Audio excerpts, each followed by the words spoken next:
Hello नमस्कार दोस्तों, स्वागत है आपका एक बार फिर से हमारे YouTube चैनल पर। दोस्तों आज हम फिर से लेकर आए हैं आपके लिए हिंदी की माइक्रो टीचिंग की लेसन प्लान की डायरी, किस प्रकार से आप बना सकते हैं।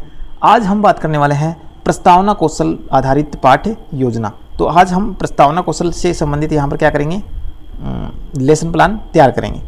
तो देखिए कौन से विषय का किस प्रकार से आप लेसन प्लान तैयार कर सकते हैं, माइक्रो टीचिंग लेसन प्लान। ठीक है दोस्तों, तो इसमें हम कौन से कौशल की बात कर रहे हैं, आज हम बात कर रहे हैं प्रस्तावना कौशल की। ये बात गौर करने वाली है क्योंकि इसमें अलग अलग जो हैं वो कौशल होते हैं, कौशल के जो घटक हैं। तो यहाँ पर जो कौशल इस्तेमाल हमने किया है आज वो है प्रस्तावना कौशल को लेके हमने क्या किया है, एक प्रकरण तैयार किया है। चलिए शुरू करते हैं। सबसे पहले आपको प्रतिनिधि है यहाँ पर क्लास, किस क्लास के लिए आप बना रहे हैं, इसके बाद विषय, जिस विषय का हमने लिया है, और इसके बाद कालांश, जिस कालांश में आपने पढ़ाया है, दिनांक, जिस डेट को आपने पढ़ाया है, प्रकरण, सबसे इंपॉर्टेंट प्रकरण बस की यात्रा, बस की यात्रा प्रकरण से संबंधित आज हम प्रस्तावना कौशल करेंगे। और इसके बाद समयावधि, इंपॉर्टेंट है समयावधि, क्योंकि 5 से 7 मिनट का समय इसमें हमें लगता है।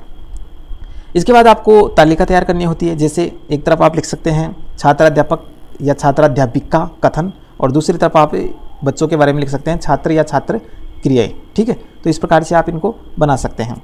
पूर्व ज्ञान वैसे यहाँ पर लिख सकते हैं हम, लिखना कोई ज़रूरी नहीं होता है प्रस्तावना कौशल में यहाँ पर, लेकिन फिर भी कंप्लीट करने के लिए हम इसको यहाँ पर पूर्व ज्ञान भी लिख सकते हैं। तो पूर्व ज्ञान लिखेंगे कि विद्यार्थी बस की यात्रा नामक पाठ के बारे में सामान्य जानकारी रखते हैं, क्योंकि हम जो भी पाठ शुरू करते हैं बच्चे उसके बारे में बेसिक नॉलेज तो पहले से ही रखते हैं। तो वो बात यहाँ पर पूर्व ज्ञान, यानी कि पहले से बच्चों को क्या ज्ञान है वो हमने लिख दिया है। ठीक है, इसके बाद देखिए आगे हम चलते हैं और प्रस्तावना कौशल किस प्रकार से तैयार करेंगे। तो देखिए इस प्रकार से आपको तालिका बनानी है, 3 कॉलम करने हैं। पहले कॉलम में आप लिखोगे क्रम संख्या, दूसरे में आप लिखोगे छात्र अध्यापक क्रियाएं, और तीसरे में आप लिखोगे विद्यार्थी क्रियाएं।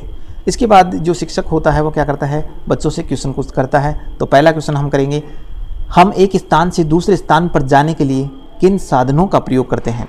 तो बच्चे बता रहे हैं परिवहन के साधन, परिवहन के साधनों का करते हैं। दूसरा है परिवहन के साधन कितने प्रकार के होते हैं। तो परिवहन के जो साधन हैं वो 3 टाइप के होते हैं या 3 प्रकार के होते हैं।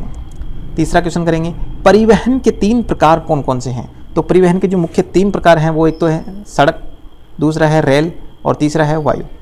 ठीक है, इस प्रकार से हम क्या कर सकते हैं, परिवहन कर सकते हैं।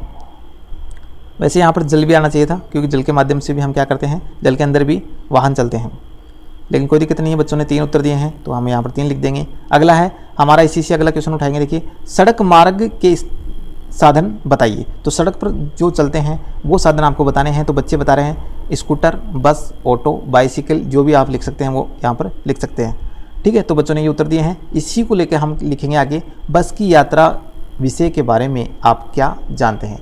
यहाँ से हमने क्वेश्चन उठाया बस के बारे में, तो क्योंकि यहाँ से तारतम्यता को जोड़ने के लिए हम बस का या किसी भी जिस पे हमारा टॉपिक है उसको यहाँ से शुरू करेंगे। तो बस की यात्रा विषय के बारे में आप क्या जानते हैं। तो बच्चे इसका स्पष्ट जवाब नहीं दे पा रहे हैं, इसलिए यहाँ पर हमें लिखना होगा समस्यात्मक प्रश्न, समस्यात्मक प्रश्न। ठीक है दोस्तों, तो इस प्रकार से हम क्या कर लेंगे, इसको जो क्वेश्चन है वो प्रस्तावना क्वेश्चन कर लेंगे। इसके बाद हम लिखेंगे उद्देश्य कथन, उद्देश्य कथन।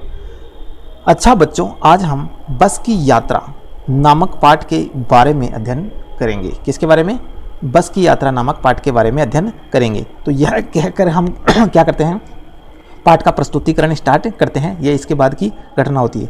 तो यहाँ पर हम बात करते हैं। इसके बाद आपको अवलोकन सारणी भरनी होती है। इसमें देखो कौशल के घटक दे रखे हैं, किस किस जो कौन कौन से घटक हैं उनका उपयोग कितने मिनट तक हमने किया है। तो उसका हम इस प्रकार से टिक लगा देंगे, इसमें राइट के टिक लगा देंगे, और पूरा नहीं भरना है, ध्यान रखना। 7, 8, 7, 8, 5, 6 इस प्रकार से आप इनको भर सकते हैं। ठीक है, मिलेंगे नई वीडियो में, तब तक के लिए धन्यवाद, जय हिंद।